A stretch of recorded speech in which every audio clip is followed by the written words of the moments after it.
Welcome to Griffonomics. It is good to be back. I have to admit, when I saw the company name on the dossier for this week, I flinched. Just a little bit. You flinched. Why? Because of the headlines. Yeah, exactly. I mean, usually when we talk about software companies, we're talking about, I don't know, optimizing supply chains or selling ads, something pretty benign. Right. But the company we are covering today, people have such a visceral reaction to them. When you hear the name Cellebrite, you don't think SaaS metrics. No, you don't. You think spies. You think about that one specific tool that can crack into a locked iPhone. You think about government overreach, privacy debates. It's heavy stuff. It is. Yeah. That is the headline version of the story, for sure. Yeah. It's the version that makes the evening news. The guys the FBI calls when Apple says no. Exactly. The phone hacking company. That's the brand. And look, if you stopped there, if you just look at the headlines and the privacy debates, you are missing one of the most fascinating business pivots I have seen in the last decade. Absolutely. You're missing the story of a company that is fundamentally trying to change what justice looks like in the 21st century. Changing what justice looks like. That's a heavy phrase. That's a big claim. It is. But the sources we have today, and we've got the earnings reports, a breakdown of their entire product suite, and some really sharp analyst notes from Aurelian Research, they all paint a picture of a company that isn't just about breaking into a device anymore. That's table stakes now. So what's the new game? They are trying to become the operating system for justice. It's the OS for justice. Okay. So that's the thesis for this deep dive. That is the thesis. We are looking at a company transitioning from access, which is, the brute force act of getting into the phone to investigation. Which is actually solving the case. Which is the actual cognitive work of solving the case. Yeah. And they are fueling this transition with a financial model that is, quite frankly, a beautiful anomaly. You're teasing the negative working capital thing? I saw that in the note. I am. And I have to say, my brain immediately went, negative working capital. To me, that sounds like we are out of money. That sounds bad. In a retail business, yes. Absolutely. Yeah. If you are selling T-shirts and you have negative working capital, you are probably bankrupt. Right. But in enterprise software serving governments, it's a superpower. It's effectively an interest-free loan from the taxpayer that fuels their R&D and acquisitions. An interest-free loan. We are going to break down the mechanics of that because it creates this valuation disconnect that the market seems to be wildly misunderstanding. Okay, so we have a lot to cover, a roadmap for today. We need to unpack that financial engine. We need to talk about the pivot from clunky hardware to smooth software. A sauce transition, yeah. We need to talk about this thumb drive nightmare that I keep reading about, which just sounds insane in 2026. It's as bad as it sounds. And we need to talk about drones. The drone wars. I really didn't expect drones to be part of a phone hacking story, but here we are. But, okay, before we get to the future, we have to ground ourselves in the present. We have to address the 800-pound gorilla in the room. Which is their market share, their dominance. Right. It seems like they're literally everywhere. They are. I mean, the security research community, the people who track this stuff, they've noted that almost every single major police department in the United States and thousands abroad has a Cellebrite machine. It's just standard issue, like a Glock and a radio. Pretty much. It is standard issue for digital forensics.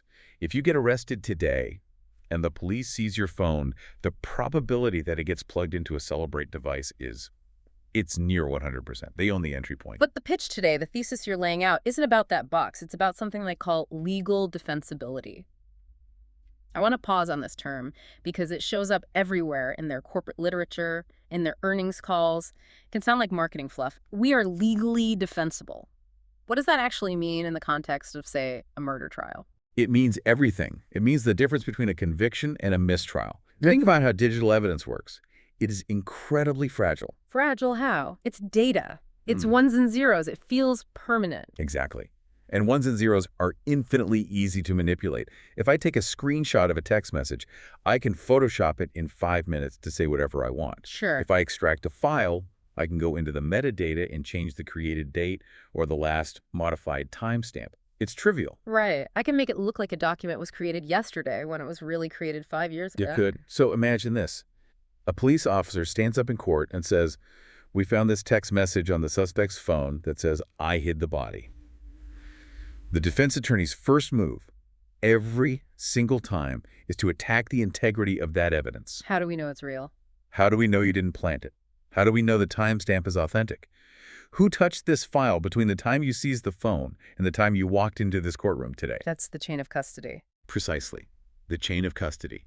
If that chain is broken, if there is even a 1-hour gap where that file is unaccounted for, where it sat on an unsecured laptop, the judge can throw it out. Fruit of the poisonous tree. The evidence is tainted. It's inadmissible. And the entire case collapses. The case collapses. So what Cellebrite is really selling isn't just the hack. It's not the exploit.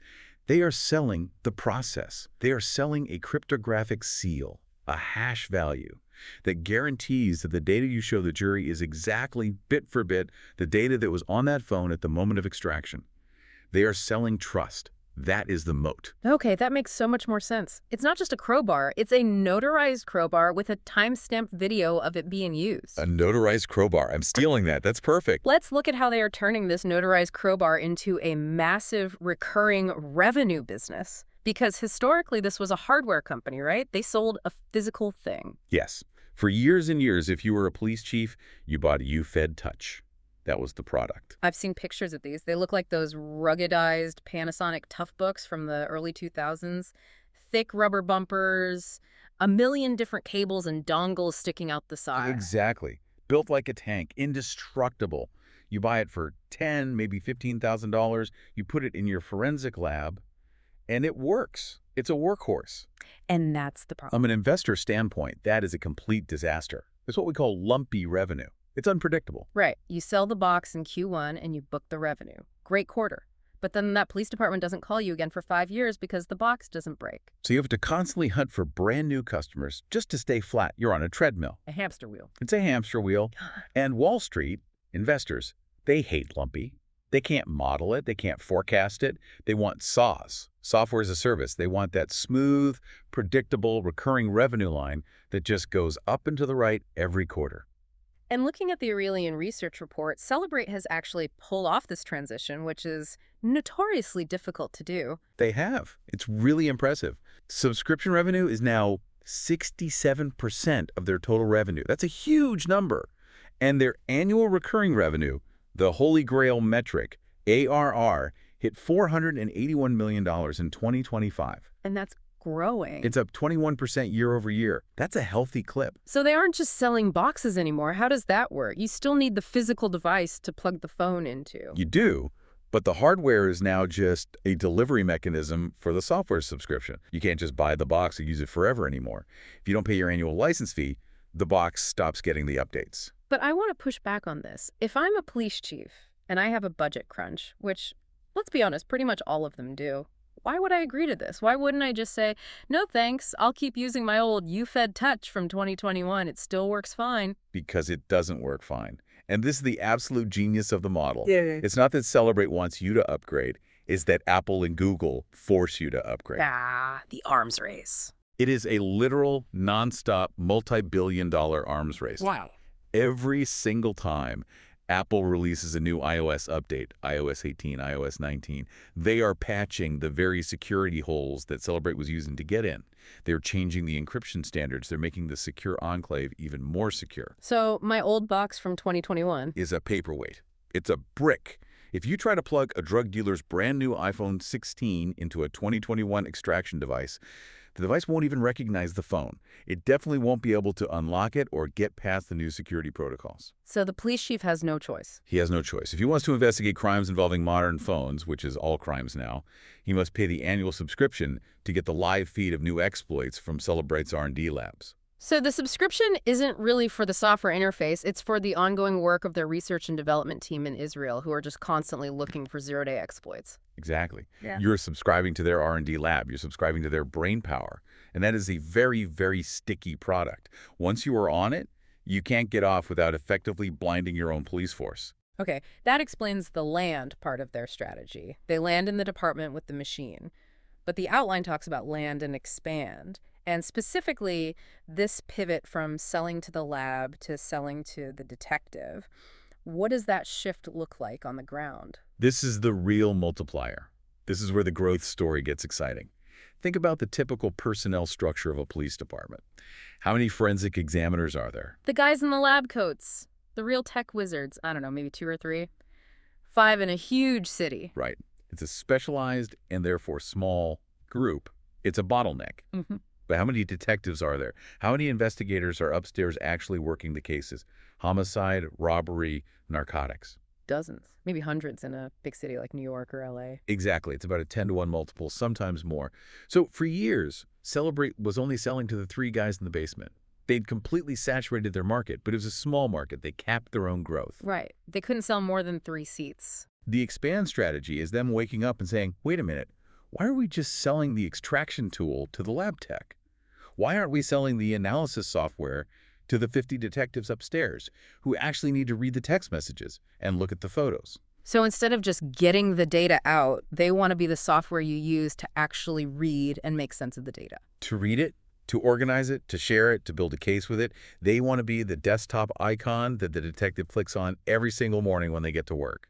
If they can pull that off, they expand their total addressable market by an order of magnitude. And they've broken this down into 3 buckets, which seems to map directly to that detective workflow you mentioned: access, manage, and analyze.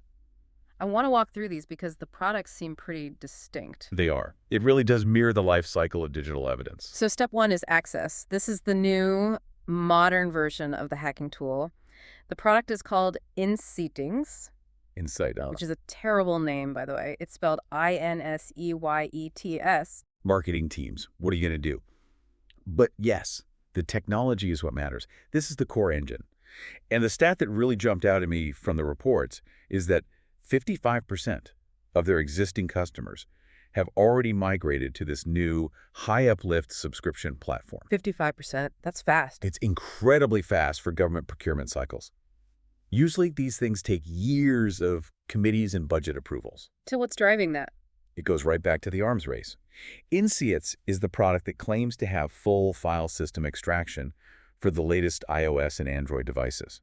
So if you are a police chief and you have a stack of locked phones on your desk from unsolved cases that you can't crack, A backlog of evidence. it's a huge backlog. And the sales rep from Cellebrite comes in and tells you, our new platform, Inseets, can open these phones today. You find the budget. You just do. Find the budget. Simple as that. Their management has a stated goal of converting another 25% plus of the base in 2026. This is the cash cow. This is the baseline recurring revenue that keeps the lights on and funds everything else. Okay, so you've accessed the phone, you've got the mountain of data. Now we move to the second pillar, manage. And this is where the story gets, honestly, it gets kind of ridiculous. The product is called Guardian. Guardian. And this is the hyper-growth star of the portfolio. The reports are showing triple-digit ARR growth. It's literally doubling year over year. And it solves what the notes call the thumb drive nightmare.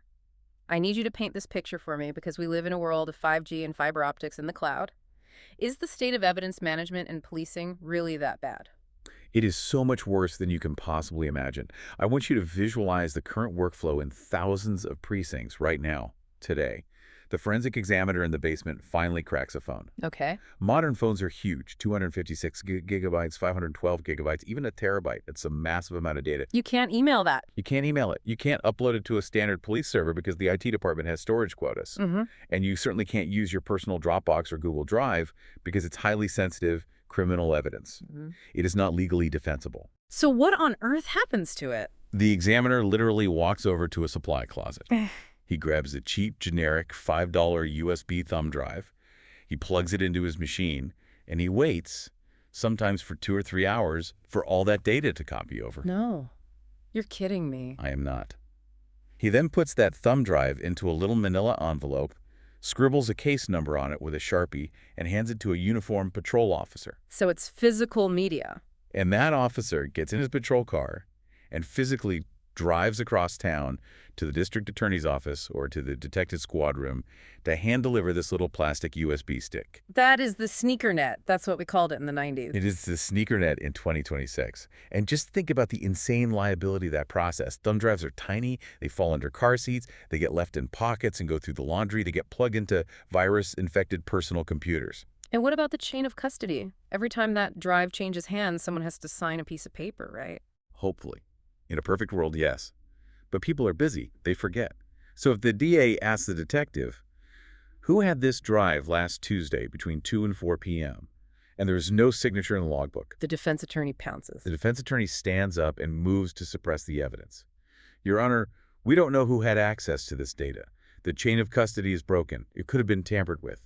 And the judge, following the law, often has to agree. The evidence gets thrown out. So Guardian is basically, what? A legally compliant Google Drive for cops. That is the perfect elevator pitch. It's a secure, cloud-based evidence management system. The examiner uploads the data once, directly from the extraction device to the secure cloud. No thumb drives, no manila envelopes. Yeah. Then he just grants permissions. He clicks a little box that says Detective Smith has view access and District Attorney Jones has download access. They get a secure email link. They log in via a multi-factor authentication portal, and they review the evidence right there in their web browser. And the audit trail, the chain of custody. It's automatic and unbreakable. The software logs every single interaction. Detective Smith logged in at 2:04 p.m. He opened this image, he read this text message thread, he exported this call log, he logged out at 2:15 p.m. It creates an unassailable, mathematically generated chain of custody. That's the legal defensibility again. It's the whole product. Exactly. You just print that log out, you hand it to the judge, and the defense attorney has absolutely nothing to say.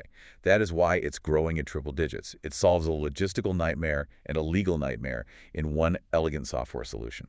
And there is a major catalyst coming for this specific product in 2026, something called FedRAMP. Yes. This is crucial for the Griffonomics angle here. Yeah. FedRAMP stands for the Federal Risk and Authorization Management Program. Sounds thrilling. It's bureaucracy at its finest. But it is the absolute gatekeeper to the biggest software customer in the world. If you want to sell cloud software to the U.S. federal government, we're talking the FBI, the DEA, Homeland Security, the Department of Defense, you generally need FedRAMP authorization. It's an incredibly rigorous security audit that proves your platform is secure enough to handle classified information. So it's the bouncer at the very exclusive federal nightclub. It's a very strict bouncer, and it takes years to get past him. Cellebrite currently has sponsorship for the Department of Justice for what's called Level 4 certification. The sources indicate they expect to get the official authority to operate, or ATO, in the first quarter of 2026. So right now they can sell Guardian to local police departments, counties, states. But once they get this ATO stamp, The floodgates open. The entire U.S. federal government cloud market becomes available to them overnight. That is a massive, massive market unlock. okay, so we've accessed the data with insides. We're managing it without thumb drives using Guardian. Now we get to what seems like the coolest part. Analyze. The product is called Pathfinder. Pathfinder, this is the AI brain of the whole operation. This is where they make the leap from digital forensics to digital intelligence. What is the actual distinction there? It sounds like semantics. It's not. It's profound. Forensics is descriptive. It says, here is a pile of data. Intelligence is prescriptive. It says, here is the answer. Okay, walk me through that. Imagine you are a homicide detective. You have the full data extraction from a suspect's phone. It's 50,000 text messages, 10,000 photos in the camera roll, location data from Google Maps, Uber receipts, call logs, and Venmo transactions. It's a haystack, an absolute data deluge. It's 10 haystacks. Yeah. And you, the human detective, have maybe 48 hours to find the needle before the suspect has to be released. Yeah. Pathfinder uses AI to read all of that unstructured data simultaneously and connect the dots in ways a human can't. The notes mention a capability called entity resolution. Can you explain what that is? Sure. Criminals, like most people, are messy in their digital lives. In your phone's contacts, a guy might be listed simply as Juan. But on Instagram, his handle is BigJ99, and his email is jmartinez@gmail.com. To a human investigator, those look like 3 different leads. You have to manually do the work to figure out they're all the same guy. Right. It takes time. Pathfinder scans it all in seconds and says, wait a minute. This phone number is linked to this email address, which is linked to this Instagram account. It automatically merges them into one single person entity. So the detective just clicks on the profile for Juan, and he sees the texts, the Instagram DMs, the emails, and the Venmo payments, all in one unified timeline. That must save. I mean, that's not hours. That's weeks of work on a complex case. Easily. It completely automates the grunt work. Another huge feature is social graphs. It will literally draw you a map of a criminal network. It shows who talks to whom, how often, and can identify the middleman or the leader of a conspiracy just based on communication patterns. But the feature that really blew my mind from the research was the image similarity one. Oh, the Kia story. This is Yes. a real-world example they use, right? It shows how this tech solves cases that would otherwise go completely cold. It's a perfect illustration. So investigators are working a robbery. They have some surveillance footage from a grainy CCTV camera down the street. It captures the getaway car. But it's a terrible low-resolution camera. Exactly. It's blurry. It's pixelated. They can tell it's a silver Kia sedan, but they can't possibly read the license plate. Maybe one or two digits are clear, but the rest is a blur. It's a dead end. Usually that's where the case dies. You put out a BELO for a silver Kia, which is useless. Usually. But in this case, they have a suspect in custody for a separate, unrelated offense. They seize his phone under a warrant. They dump the data into Pathfinder. Now, this guy has 5,000 photos in his camera roll. You know, selfies, pictures of his food, memes.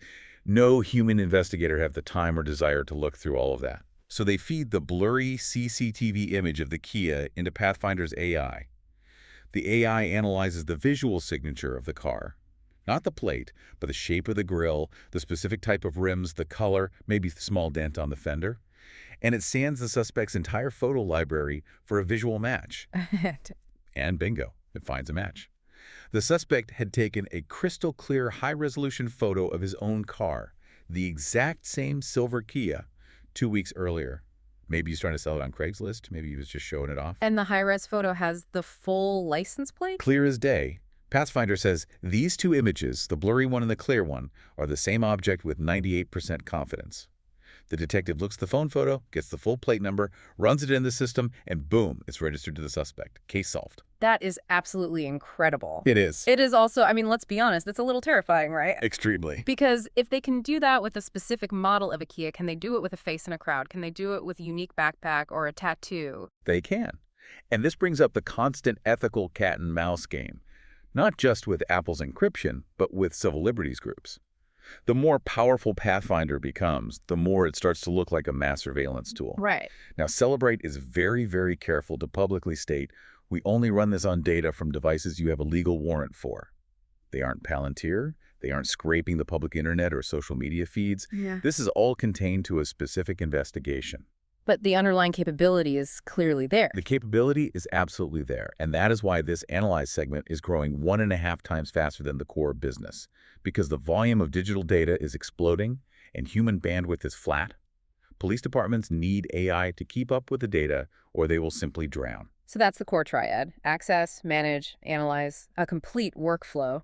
But it seems Cellebrite is getting bored with just phones. They are expanding into completely new frontiers. And this is where the strategy pivots from just cops to national defense and corporate security. Section 3, the new frontiers. This is where it gets really interesting. Let's start with Corellium.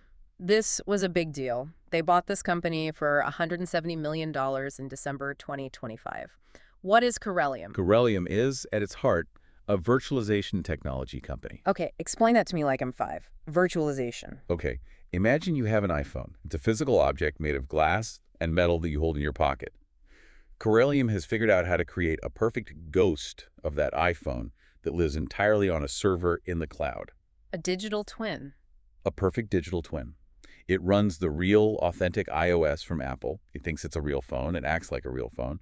But it's just software code running on a powerful server farm. Okay, why would you want a ghost iPhone? What's the use case? Well, originally Cellebrite wanted it for their own researchers. Think about it. If your job is to find security holes in the new iOS 19, is it more efficient to have a room full of guys manually plugging cables into hundreds of physical devices, or to spin up 1,000 virtual iPhones simultaneously in the cloud and run automated tests on all of them at once? It's a massive force multiplier for their R&D. It speeds up their side of the excess arms race. Exactly, but that's just the internal use case. That's not why they paid $170 million for it. So what's the real prize? The private sector. This is the big pivot. Think about a company like JP Morgan Chase, or Verizon, or Meta. They all build apps for iOS and Android. Right. The Chase banking app, the Facebook app. They need to constantly test those apps for security flaws. They need to see if they can be hacked before they release them to millions of customers.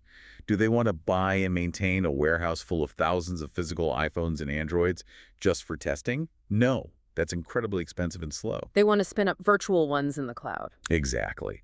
Corellium allows a bank like Chase to spin up 50 different versions of iOS and Android on demand, test their app for vulnerabilities, find the holes, patch them, and then shut the virtual devices down. It's infrastructure as a service for mobile security testing. And this breaks the public sector ceiling that you mentioned earlier. That is the key insight. For its entire history, Cellebrite has been capped by government budgets. There are only so many police departments in the world. But the Fortune 500, that is a much, much deeper pool of money. Corellium gives them a brand new, high-margin product to sell to Wall Street and Silicon Valley. It's a whole new market.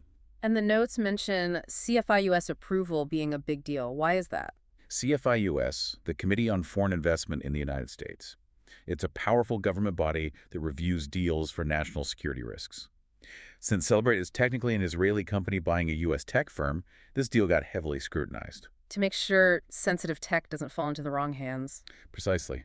The fact that the deal was approved is a massive stamp of legitimacy from the U.S. government.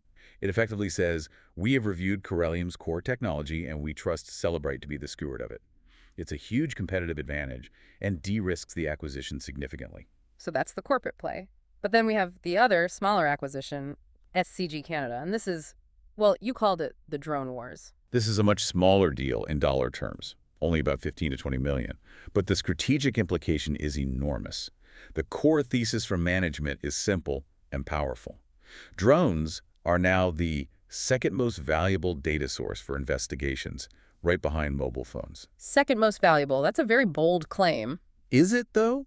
Just look at the news cycle. Drones are being used to smuggle drugs and cell phones into prisons. Drones are used by cartels for border surveillance and in kinetic warfare. Just look at what's happening in Ukraine and the Middle East.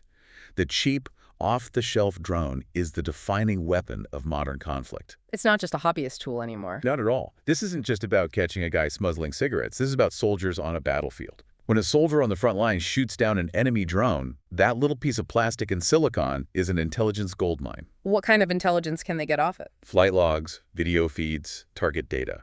But the single most important piece of data is the home point. The home point. What's that? Every consumer and military drone records the precise GPS coordinate where it took off from. It's a safety feature so it can fly back home if it loses signal. But it's also the coordinate of where the enemy pilot was standing when they launched it. Oh, wow. So if you are a soldier in a trench and you can plug that down drone into a ruggedized Cellebrite device right there in the field and extract the home point in 2 minutes, you now know the exact location of the enemy pilot who's trying to kill you. You can call in an artillery strike on that coordinate immediately. That is immediate, actionable life or death intelligence. It is. And SCG Canada makes the specialized kits that do exactly that. They have these portable hiking stations that fit in a backpack. By acquiring them, Cellebrite is moving from the police station to the front lines of the battlefield. The market for global drone spending is expected to hit over $50 billion by 2026. This is them getting their piece of it. It creates a total digital dragnet. Phone, cloud, and now drone. There's nowhere left to hide your data. All right, we've covered the technology, we've covered the strategy. Now we have to do the heavy lifting, the Griffonomics. We need to get into the weeds and talk about the money. Let's do it. Section 4. You teased this earlier. Negative working capital. You said it's an interest-free loan. I want to really understand the mechanics of this because, again, usually when I hear liabilities exceed current assets, I run for the hills. Okay. Let's break it down really simply. Think about a standard business, a lemonade stand. You have to go out and buy the lemons, the sugar, the cups. You spend cash before you ever sell a single drink. Right. I need working capital to operate. I'm out of pocket until I make a sale. Exactly. You are funding your own inventory and operations. But Cellebrite sells multi-year software subscriptions to governments, and governments have a very specific quirk. They operate on use it or lose it annual budgets. Meaning they have to spend all the money allocated to them by the end of the fiscal year, or they lose that budget allocation for next year. Correct. They are incentivized to spend. So a police department comes to Cellebrite in September and says, we want to subscribe to NCS and Guardian for the next 3 years. And to make things simple, we're going to pay you for the full 3 years upfront right now in cash. So they write a single check for, say, $100,000 on day one for a 3-year service. Yes. Cellebrite gets that $100,000 in cash and puts it in their bank account. But, and this is the key accounting principle, they haven't earned all of it yet. They are obligated to deliver the software service over the next 36 months. So on their balance sheet, that unearned cash is recorded as a liability. It's called deferred revenue. Because they still owe the service to the customer. It's a future obligation. Exactly. So their liabilities look huge. Their working capital number goes negative. But in the real world, they are sitting on a mountain of their customers' cash. They have the money in their pocket today to fund operations for the next 3 years. And they can use that cash to hire more engineers, to buy companies like Corellium, or just stick it in a money market account and earn interest on it. Precisely. It is a float. It is a massive interest-free loan from the customer to the vendor. They don't need to borrow money from a bank to fund their growth because their customers are funding their growth for them. The notes here say they project a negative working capital balance of around $214 million for 2025. That is $214 million of free money circulating in their system, funding R&D and operations. It's an incredible competitive advantage. And this unique structure leads directly to what you're calling the FCF anomaly, FCF being free cash flow. Yes. This is where the valuation disconnect really comes into play. Most investors and most automated stock screeners look at metrics like profit or EBITDA. But because of this dynamic of getting paid massive amounts of cash up front, Cellebrite's free cash flow is actually higher than its reported profit. That's really rare. Usually profit is the higher number, and then cash flow is lower because of capital expenditures or customers taking a long time to pay their bills. Right. But here, the dynamic is inverted. The data shows that for every $1 of adjusted EBITDA they report as profit, they're actually generating about $1.33 in actual spendable free cash flow. Their cash conversion rate is over 100%. It hit 125% recently. It's an elite number. Yeah. This puts them in the territory of the Rule of 40, which is a benchmark for top-tier SaaS companies. You add your revenue growth rate to your profit margin, and if it's over 40, you're considered excellent. So what's their number? Well, if you use their ARR growth of 21% and their free cash flow margin of 34%, they are a Rule of 56 company. Anything over 40 is best in class, and they are at 56. They are performing at an elite level. So then why is the stock cheap? The notes say it trades at roughly 18.6 times enterprise value to free cash flow. For a Rule of 56 company, that seems very low.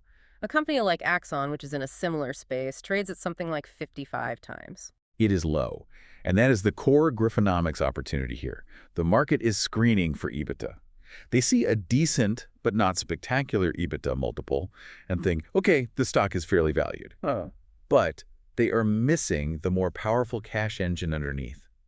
If you value the company on its free cash flow, which is the metric that actually matters for paying bills and making acquisitions, it is trading at a profound discount relative to its peers and its performance. Because the market doesn't fully appreciate the power of that negative working capital moat. Exactly. It's a hidden financial asset that doesn't show up on a standard stock screener. So we have a dominant market position, we have a mission-critical product suite, we have this incredible cash engine that prints money.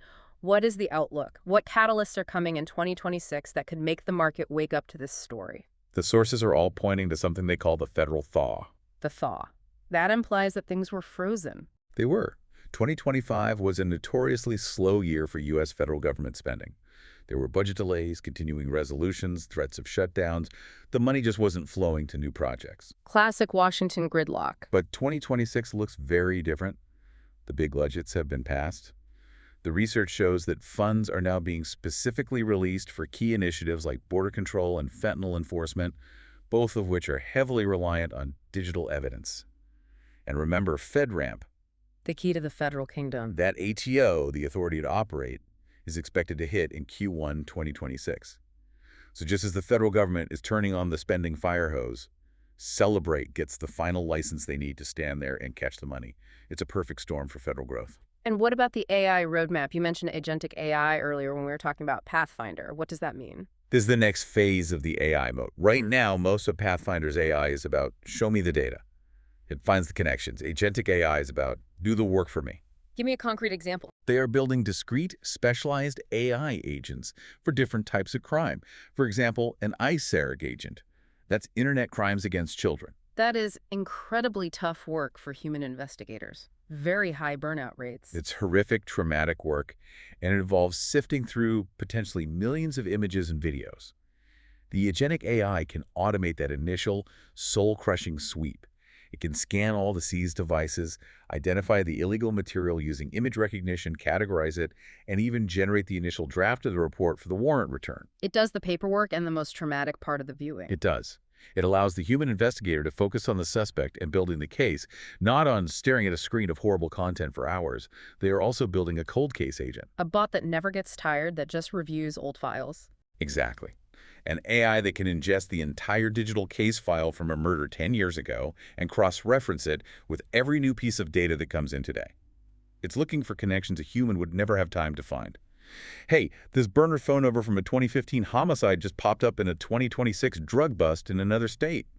A human would never catch that. The agent does, instantly. That's incredible, but we have to talk about the risks. We can't just be cheerleaders for the company. What breaks this entire thesis? What keeps the CEO up at night? The biggest risk, without a doubt, is the cat and mouse game. We talked about INSEADS being an arms race. Well, what happens if the mouse wins? What if Apple, with its infinite resources and army of geniuses, builds an iPhone that Cellebrite simply cannot crack? That is the single existential threat to the entire company. Apple, Google, Samsung. They do not like Cellebrite. They see them as an adversary. If they introduce a new form of encryption that is truly mathematically unbreakable, or some kind of hardware-level lockout that permanently defeats the known exploit methods, Cellebrite's core access business goes to zero overnight. And if access goes to zero, the whole funnel collapses. You can't manage or analyze data that you don't have in the first place. Precisely. Now, to their credit, Cellebrite has managed to stay one step ahead for almost 20 years. They have some of the best security researchers in the world. But it is a constant, high-stakes battle, and it represents a single point of failure for the business model. There is also the integration risk you mentioned. True. They just spent a lot of money on Corellium and SCG Canada. Integrating new technology is hard. Integrating different company cultures is even harder.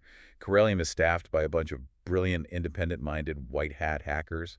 Cellebrite is a very structured corporate government contractor. Can those two cultures mesh? Or will the key talent get frustrated and leave after their contracts are up? And finally, a small but real financial note FX headwinds. Foreign exchange. The Israeli shekel versus the US dollar. Cellebrite is an Israeli company. A huge portion of their R&D talent is based there, so they pay their engineers in shekels. But they collect most of their revenue from customers in dollars. So if the shekel gets strong against the dollar, Their payroll costs, when converted back to dollars for their financial reports, can skyrocket unexpectedly. It's a transitory risk. It comes and goes with currency markets, but it can create nasty surprises and hurt their margins in the short term. okay. We've gone very deep. From the thumb drive archaic past to the drone war future. From the lumpy hardware box to the smooth SaaS platform. It's a comprehensive and impressive transformation. So for the listener, what is the final verdict here? If you had to summarize the Griffonomics view on Cellebrite in a nutshell. The final verdict, based on the data we have from these sources, is a strong BUY. Break it down for me. The 4 key pillars. 1. They own the access point. Phones and now drones. You cannot start a modern investigation without them. It's a toll road. Ooh. 2. They are digitizing the entire investigative workflow with Guardian and Pathfinder. They are solving a massive physical logistics and data analysis problem with software. 3. They are funded by their own customers via that beautiful negative working capital engine. It's a self-fueling, compounding cash machine with no need for debt. And 4. And 4. The valuation is fundamentally disconnected from the cash reality. It's a rule of 56 company that the market is treating like a boring old utility. Exactly. It is, by definition, an underpriced compounder hiding in plain sight. I want to end with a thought you brought up in our pre-show notes, something a bit more philosophical, about the idea of the digital witness. Let's go there. It's an important question. We've spent the better part of an hour talking about how this technology helps solve crimes. And on the surface, that's an unambiguous good. We all want to catch bad guys and keep society safe. But as I listen to you talk about Pathfinder and drones and the cloud and agentic AI, I get this undeniable feeling that the walls are closing in. They are, for everyone. We are rapidly moving toward a world where the sheer volume of digital evidence makes crime, as we traditionally understand it, almost impossible to commit without leaving an indelible digital trace. There is really no such thing as a secret anymore, not in the old sense. Your phone knows where you are at all times. Your car knows where you drive. The Ring doorbell across the street knows when you leave your house. The drone flying overhead knows where you are. And Cellebrite's entire business is built on making all of those inanimate objects testify against you in a court of law. That is the profound philosophical shift we're living through. In the entire history of justice, a witness was a person. And people could be intimidated. They could misremember. They could forget. They could lie. Right. Human memory is fallible. But a digital witness doesn't lie. A GPS coordinate doesn't forget.